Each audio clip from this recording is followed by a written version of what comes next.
Fala galera, muito bom dia, boa tarde, boa noite, não sei quando você está ouvindo esse vídeo. Seja bem-vindo aqui ao meu canal do YouTube, eu sou o professor Thiago Cavalcante. Hoje a gente vai resolver algumas questões aqui do aluno Pedro. O aluno Pedro está bem ativo lá no nosso fórum de dúvidas de estratégia concursos e ele pede especificamente para que a gente resolva algumas questões em vídeo, para que ele possa ter uma noção um pouco mais clara de alguns aspectos do assunto. Então a gente vai fazer assim.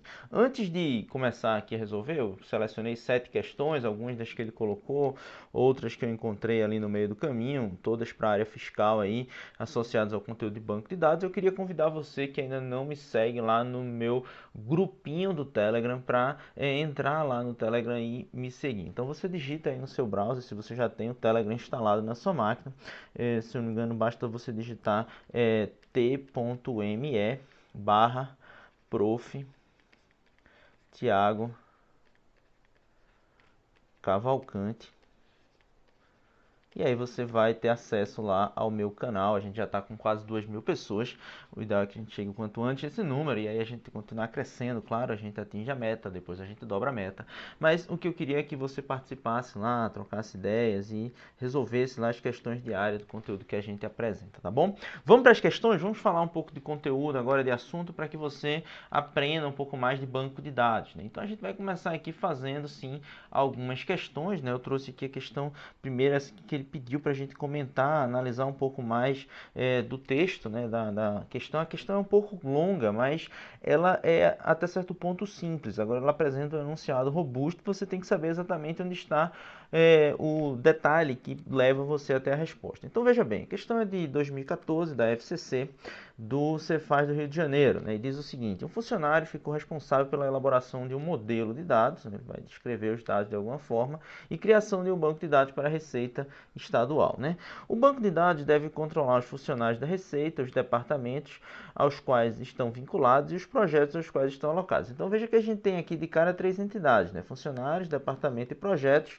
que estão alocados aí, e a descrição aí, ele vai falar um pouco a respeito das propriedades, né? Ou seja, dos atributos de cada uma dessas entidades, e vai falar também um pouco a respeito do relacionamento entre elas. Então, Receita está organizada em um departamento, e cada departamento tem um único nome, né? E um nome único e um único número e um funcionário que gerencia esse departamento. Há ainda a data em que o funcionário começou a gerenciar esse departamento. Então veja, aqui eu não sei onde é que eu vou conseguir escrever aqui, mas veja, a gente vai ter um departamento associado a esse departamento. Você vai ter um relacionamento com outra entidade chamada funcionário, e esse relacionamento aqui é o relacionamento gerencia.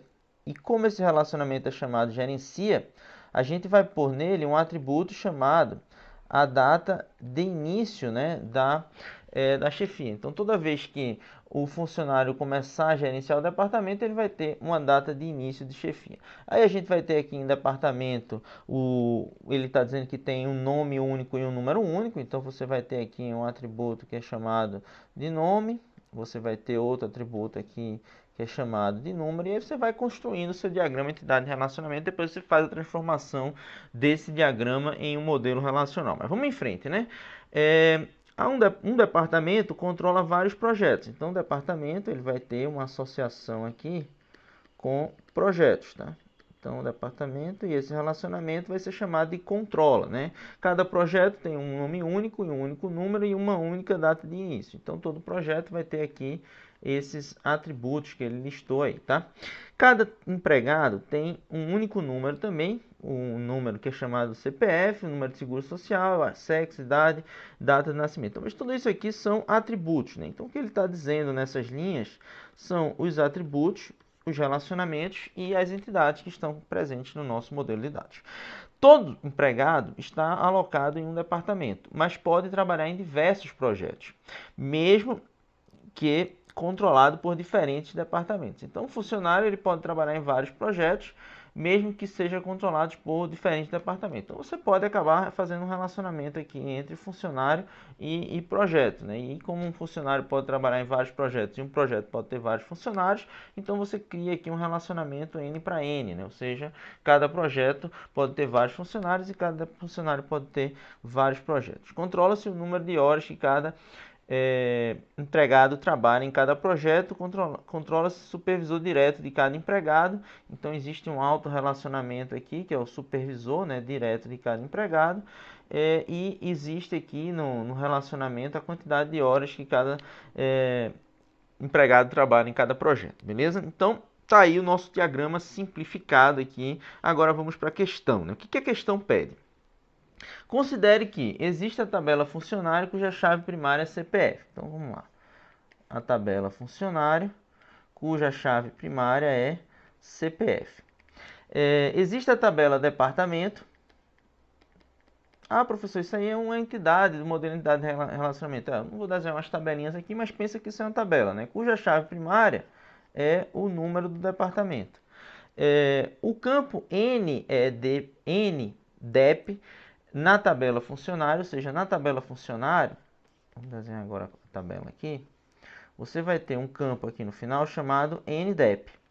E o que esse NDEP é? Refere-se ao número do departamento ao qual o funcionário está alocado. Então, ele vai apontar para o número do departamento da tabela funcionário. Então, isso aqui de cara é uma chave estrangeira, né? Ele é uma chave estrangeira na tabela funcionário que aponta para o número do departamento da tabela departamento, beleza?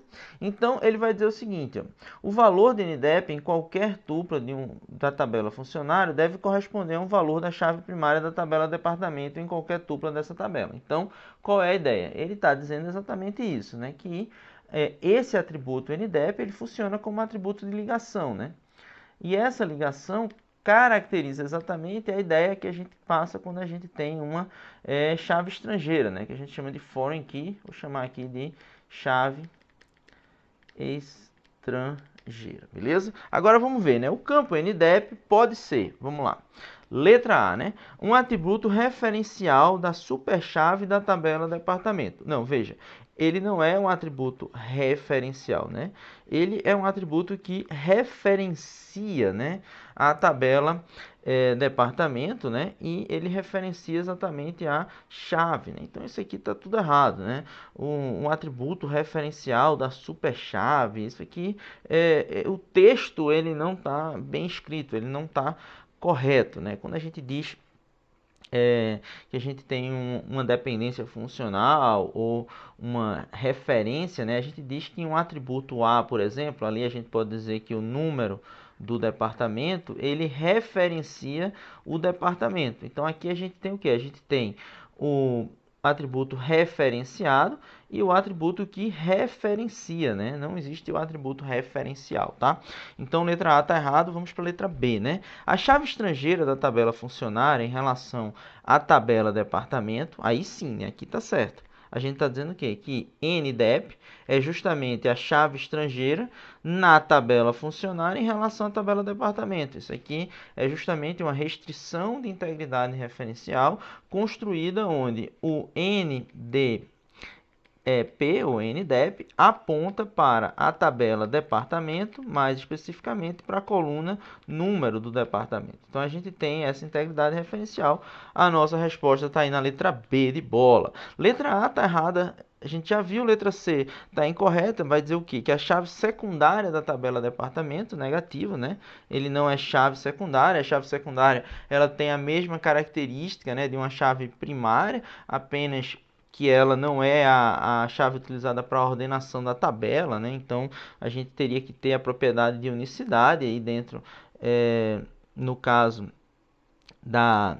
dessa coluna, só que essa coluna, a coluna NDEP, né, presta atenção no seguinte, ela está presente na tabela funcionário, tá? Ela não está presente na tabela departamento, então ela não pode ser nada da tabela departamento. Se ela fosse outra coluna na tabela departamento, a gente teria que ter a propriedade de unicidade e de irredutibilidade para que ela fosse uma chave considerada candidata, né? Chave secundária é até menos usado, o correto seria chamar de chave candidata, e aí a partir das chaves candidatas você tem uma chave primária, né? Então depois a gente conversa um pouco mais sobre essas propriedades da chave, mas vamos para a letra D. A segunda chave primária da tabela funcionário, também não, ela não é chave primária na tabela funcionário, ela é chave estrangeira na tabela funcionário. E letra E, a chave estrangeira na tabela departamento, não, a gente já viu que NDEP é chave estrangeira na tabela funcionário. Beleza? Vamos em frente, então. Letra B é a nossa resposta, tá, pessoal? Não percam isso de vista.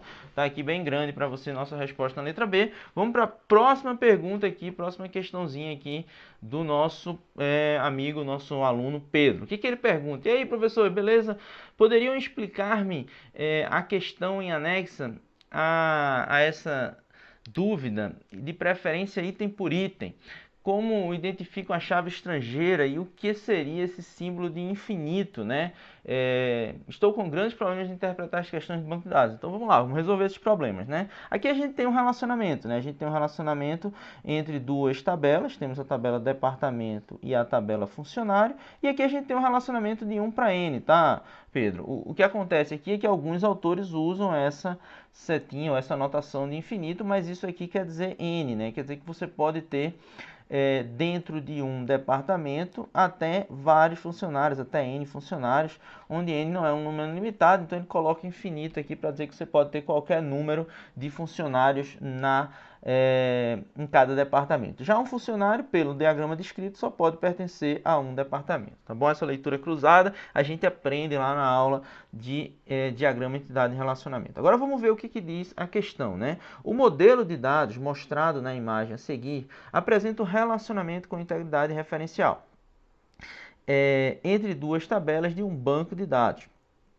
criado no Microsoft Access 2010 em português.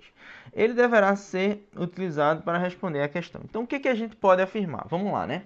A gente percebe que a tabela departamento tem uma chave primária chamada de departamento, a tabela funcionário tem uma chave primária também chamada ID funcionário. A gente percebe que aqui na tabela funcionário a gente vai ter uma outra característica, que é justamente o ID do departamento. Então, isso aqui, obviamente, né, pela lógica do modelo de dados, ele vai ser visto como uma chave estrangeira. Então, ID departamento aponta para o ID departamento da tabela departamento, o ID departamento da tabela funcionário aponta para o ID departamento da tabela departamento, e aí a gente pode então analisar as alternativas. Vamos lá. Na tabela funcionário, o campo chave estrangeira é ID func. Errado, né? Na tabela funcionário, o campo chave estrangeira é ID dep, né? Ou ID departamento.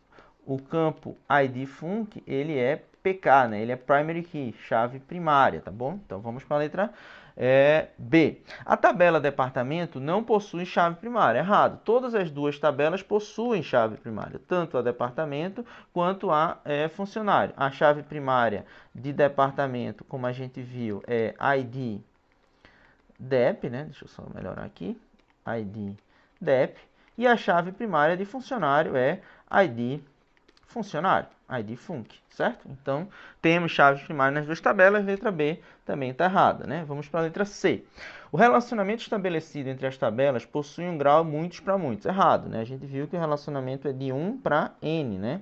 Caracterizado, nesse caso, na notação 1 traço infinito, né?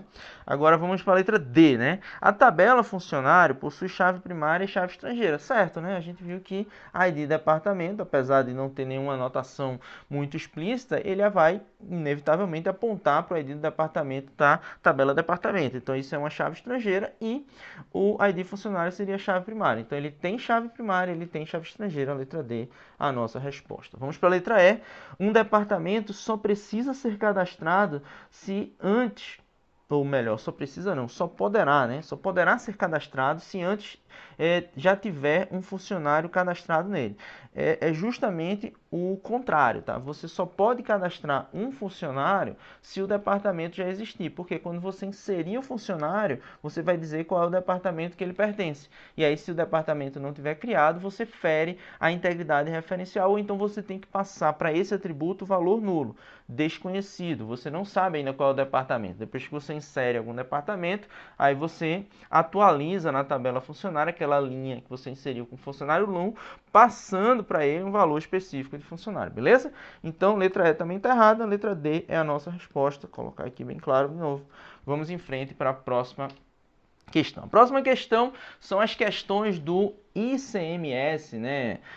ICMS de Santa Catarina. Essa prova aqui foi o terror da galera, Foi uma prova de 2018, se eu não me engano, a gente foi até fazer aulão lá em Santa Catarina. A prova veio num nível absurdamente mais complexo do que o que a gente esperava e ela trouxe para um pessoal que não é essencialmente de TI questões que trazem um nível de profundidade maior do que o esperado para a galera da área fiscal. Mas a gente consegue resolver e mostrar que as questões elas não são de outro mundo, elas só têm, vamos dizer, elementos sintáticos mais técnicos. E aí a gente tem que entender um pouco o que esses elementos mais técnicos apresentam. Primeiro, ele apresenta coisas que você já está mais acostumado. Ele apresenta um diagrama, né?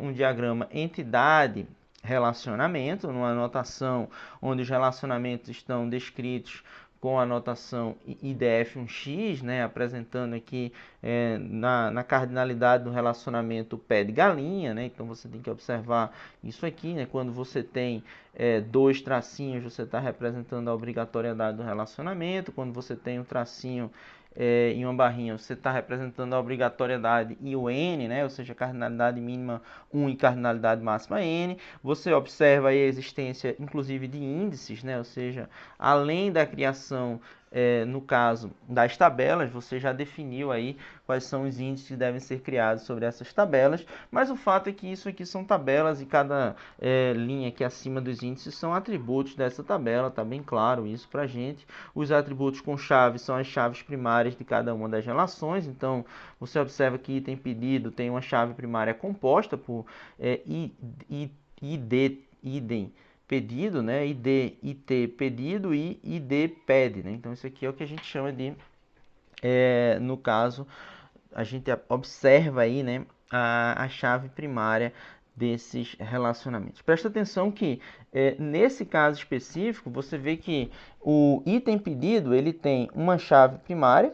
Percebe que é uma chave primária com o ID item pedido, ou seja, cada item pedido tem um número. Aqui você tem o ID do produto, que essencialmente vai ser uma chave estrangeira que aponta para o produto, mas que não compõe a chave primária. E aqui você tem outra chave estrangeira, que é o ID do pedido, que aponta para o ID do pedido, né, na outra tabela, mas que nesse caso compõe a chave primária da tabela. E aqui do lado a gente tem valores para cada uma dessas tabelas, ou seja, você tem agora as tabelas preenchidas com valores reais, onde você tem a tabela produto com vários produtos, você tem a tabela pedido com vários pedidos e etc.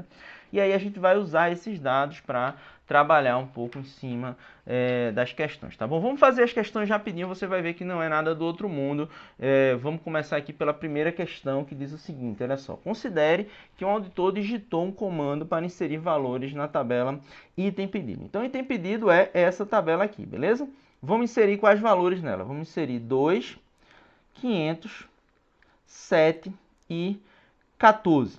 E aí, o que você observa, né? Primeira coisa que você tem que fazer é ver se não existe uma chave primária igual a que você está inserindo. Então, você vem aqui, ó, como ele está ordenado por ID item pedido, e você sabe que a chave primária é ID pede e ID item pedido, você vai tentar procurar se já existe alguma chave primária aqui com esses valores. Olha só, você vai ver que existe aqui, ó, o 2, olha só, 2 e 7, né? E aí o que acontece? Existe uma outra linha nessa mesma tabela com os atributos associados a esse mesmo valor que você está tentando inserir. É como se eu tivesse já um João cadastrado e eu quisesse inserir um outro João. Só que aqui eu estou querendo inserir um item pedido idêntico a um item que já existe. Ou seja, eu já tenho o pedido 2, o pedido 7 com o item pedido 2 cadastrado. Ou seja, já existe um item pedido, no caso 2, para o pedido 7. Não faz sentido eu cadastrar outro item igual. Então, neste caso específico, o que acontece é o seguinte: quando eu tento inserir, o banco de dados vai olhar para esses valores e vai dizer assim, ó, ferrou, não dá para inserir. Por quê? Porque a chave primária, que ele vai dizer, a primary key, ela já está cadastrada. Então, você não pode inserir o mesmo valor, certo? Então, se você agora, de posse dessa informação, olhar para as alternativas, você vai dizer o seguinte: o que vai acontecer? Ele vai dar esse erro aqui na letra D. Ó. A entrada está duplicada 27, que são os dois valores, no caso, para a chave primária já existe. Então, a letra D é a nossa resposta. Isso aqui é a resposta dada pelo SGBD mais QL, tá? Ele fala exatamente dessa forma. A gente não tem como dizer que aconteceu um erro de sintaxe do comando, porque a gente não viu, ele simplesmente passou os valores que a gente vai inserir. Ele, provavelmente isso aqui vai ser inserido...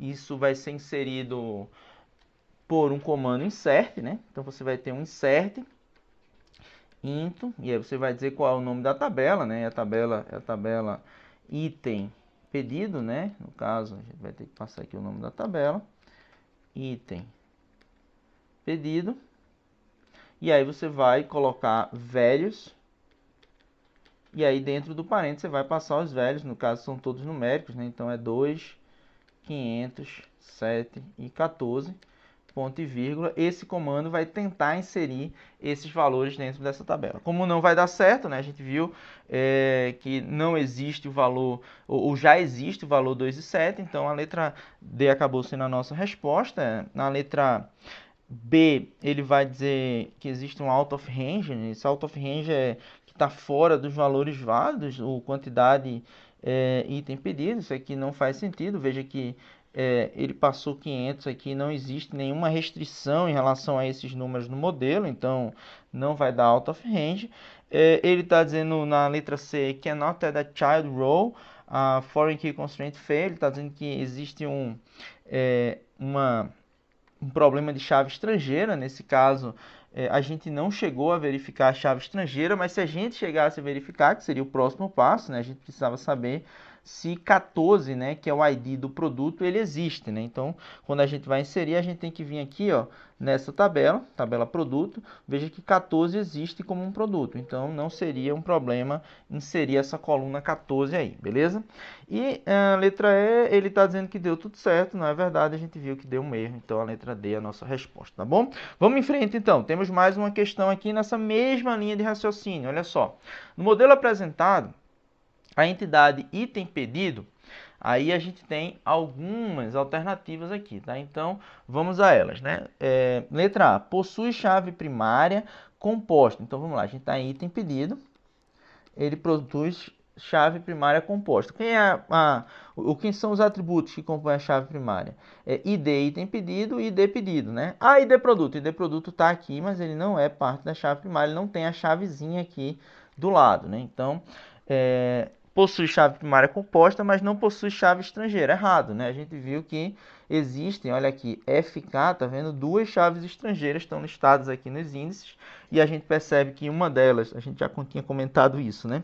Aponta para item pedido e outra aponta para o ID do produto, né? Então, a gente tem essas duas chaves estrangeiras, então letra A está errada, vamos para a letra B de bola, né? Letra B diz o seguinte, possui uma chave primária composta pelos atributos item, ID, item pad e ID pad, né? Então é isso mesmo, né? São os dois itens que tem a chavezinha do lado, ok? Sendo que os atributos quantidade, item pedido e ID pro possuem dependência funcional completa em relação à chave primária. O que ele está querendo dizer, né? Que ID, item, pad e o outro atributo que é ID, pad, eles determinam os valores QTD, item, pad e ID prod, ou seja, isso aqui é a dependência funcional. Se eu digo que esses dois atributos são chave primária, essa dependência funcional é consequência dessa definição, porque ele vai definir qualquer linha da tabela e, logicamente, vai definir valores específicos para qualquer um desses outros dois atributos, tá? Então, a gente tem aí uma dependência funcional completa que depende da chave primária. Então, a letra B é, de fato, a nossa resposta, tá, pessoal? Letra C. Deveria conter um campo preço unitário do produto, pois ele está falando da tabela item pedido, né? Pois o preço unitário do produto deve ser incluído em cada item do pedido. Não, né, pessoal? O certo, né, sobre o preço é o preço está associado ao produto, né? Você vai no supermercado, a pasta de dente custa o mesmo preço para todos os pedidos. Então, logicamente, pasta de dente ou qualquer outro item, ele está associado ao produto, o preço associado ao produto e não ao pedido, beleza? Então, letra C está errada, vamos para a letra D, né?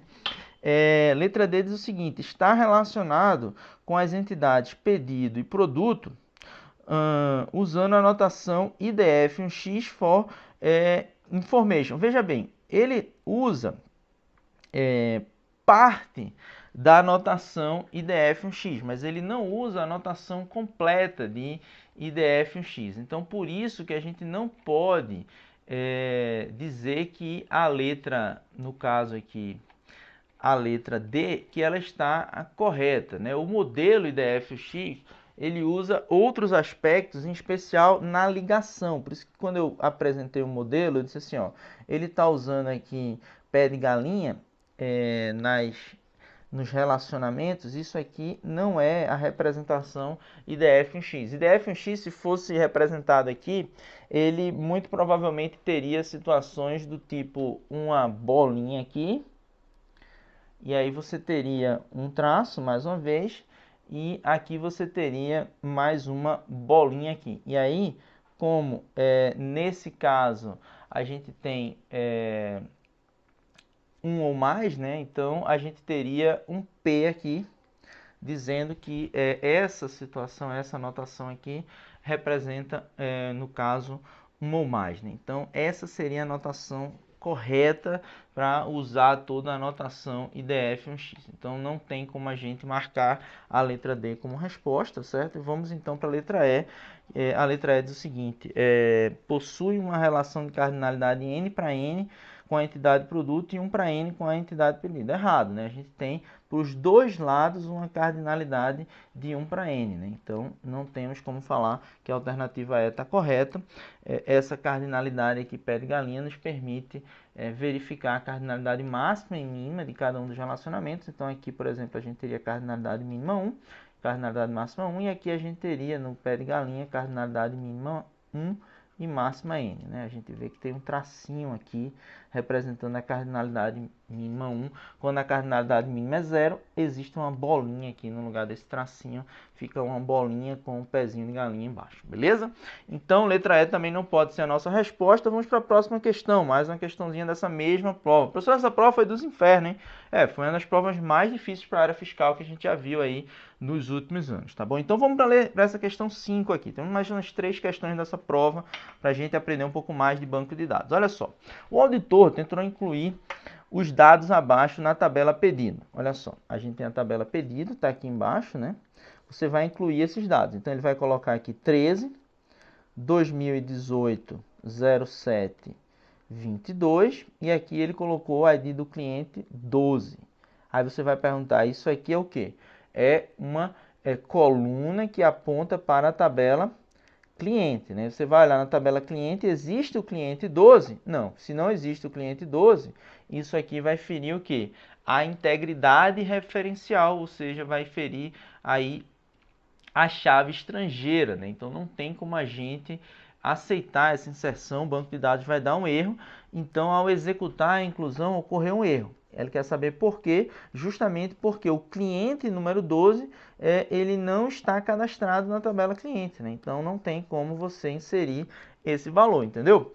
Veja que a questão ela não é muito complexa, mas você tem que entender onde você vai procurar os valores para descobrir aí a integridade referencial. Nesse caso, estava bem claro aqui que a gente teria aqui na tabela cliente para ver se, no caso, a coluna, né, ID cliente, se o valor 12 existia nessa coluna ID cliente. Como ele não existe, a gente vai dar um erro, a gente vai receber um erro do SGBD, numa tentativa de inserir essa linha, então a gente não consegue inserir. Então, olha só, ao executar a operação de inclusão, ocorreu um erro porque, vamos analisar as outras alternativas agora. Já existe um pedido criado com item 12, beleza, já existe, isso é fato, mas o erro não pode ocorrer por conta disso, a gente está incluindo um pedido com o valor 13, né?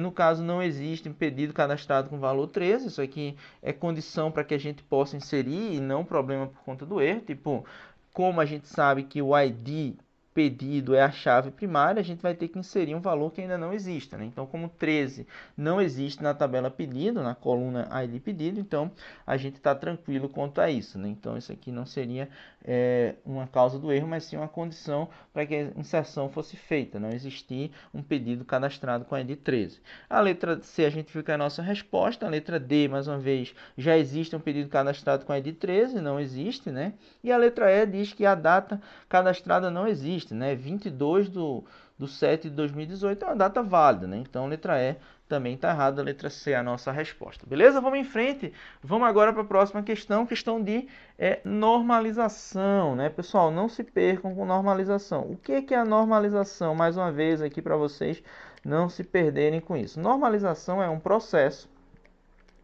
que visa o quê? Visa reduzir, né? Ele vai ajustar as tabelas visando o quê? Reduzir problemas de quê? De anomalias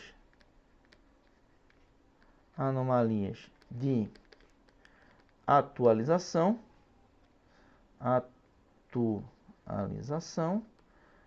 e ele também vai reduzir a redundância do seu banco de dados, tá? Então, quando você normaliza suas tabelas, elas vão ficar mais dispersas, né? Vão ficar mais espaçadas, os atributos vão ficar em mais tabelas, mas quando você faz isso, você consegue diminuir aí a redundância e as anomalias de atualização do seu modelo de dados, beleza? Agora vamos lá, né? Vamos para a questão. Se na tabela item pedido fosse adicionado um atributo valor total, item, e nesse atributo fosse armazenado o resultado da multiplicação do valor contido no QTD item da entidade item pedido pelo valor contido no preço unitário do pedido da entidade produto, a entidade item pedido violaria, e aí a gente tem que entender o seguinte, né? A gente precisa entender que a gente teria ID item pedido, né? Nessa relação, a chave primária é composta também pelo ID do pedido. Aí a gente teria esses valores, eles determinam, né, que a gente sabe a quantidade e o preço unitário. E aí, por consequência, esses valores vão determinar o valor total. Então, o que a gente percebe aqui? A gente percebe uma transitividade, né? E a transitividade entre as dependências funcionais é algo que é evitado, o que deve ser evitado e é resolvido na terceira forma normal. Então, se você tem problemas com a transitividade, você fere a terceira forma normal. Se você não tem problema, sua relação está na terceira forma normal. Então, vamos ver o que ele quer, né? Porque muitas vezes a questão... E aí você tem que ter cuidado. Você tem que ver se ele está dizendo que a relação está na forma normal tal ou se ele fere a forma normal tal. Esse aí, se ele dissesse que ele está na forma normal tal, ele estaria aí talvez até a segunda forma normal. Se ele fere alguma forma normal, ele fere a terceira forma normal. Então, vamos ver o que a questão quer, né? Esse é um cuidado que a gente tem que ter. No caso, ele diz aqui, ó, a entidade item pedido, ela violaria o que? A terceira forma normal. Então, a nossa resposta está aqui na letra C de casa. Vamos em frente agora? Vamos lá para a nossa última questãozinha aqui desse nosso bloco de questões, que diz a respeito de relacionamentos e chaves aí. Vamos ver o que está sendo dito aqui. Considere e avalie as acessões a seguir e a relação proposta entre elas. Então, o relacionamento entre item pedido e pedido, então olha só, pedido e item pedido, existe um relacionamento entre elas, tá? É um relacionamento identificado. E aí vamos ver por que ele é identificado. Identificado porque o ID do pedido, olha só, o que o ID do pedido ele tem aqui? Ele faz parte da chave primária de item pedido. Então, ID pedido é chave estrangeira na entidade item pedido e faz parte da chave primária dessa entidade. Então, por isso, ele é um relacionamento identificador, identificado, né? Por quê? Porque quando você faz isso, você força ou você cria uma obrigatoriedade no relacionamento. Isso é percebido aqui, ó, inclusive pela presença no caso, da barrinha aqui, olha só. Essa barrinha vai dizer o seguinte, que todo item pedido, ele tem que estar associado a um pedido, certo? Então, não existe um item pedido sem pedido. Então, se a gente observar essa definição, a gente vai procurar um relacionamento entre essas duas afirmações, ou seja, as duas são verdadeiras e uma é consequência da outra, né? Então, se a gente olhar para as alternativas, o que a gente tem aqui como a resposta correta? Vamos lá, né? A gente tem que as duas asserções ou proposições são verdadeiras, certo? Então, a gente vai poder anular as que dizem que uma das duas é falsa, né? Então, as alternativas A, B e D estão incorretas. E a letra C e E ficam entre as duas respostas, né? Então, as duas assertivas são verdadeiras, mas a segunda não é justificativa para a primeira. Errado, né? A segunda é sim justificativa para a primeira. Então, a gente precisa observar nessa questão que o item pedido, ele é uma entidade essencialmente fraca, né? Ele não existe sem a existência da tabela pedido, certo? Então, ele precisa de pegar emprestado do pedido a sua chave primária para compor a chave primária de item pedido. Então, nesse caso, estamos diante de um relacionamento identificado ou identificador, beleza? Então, a resposta está aqui na letra E de escola, né? Então, dito isso, né, a gente termina aqui esse nosso bloco de questões, tá? E aí a gente vai então finalizar aqui essa nossa pequena bloco de resolução de questão, agradecendo a presença e a audiência e lembrando que você pode me seguir mais uma vez aqui no meu Telegram, tá? Guardo vocês lá e em breve voltamos com mais conteúdo aqui de banco de dados, tá bom, galera? Valeu aí, forte abraço, beijo a todos, Deus abençoe.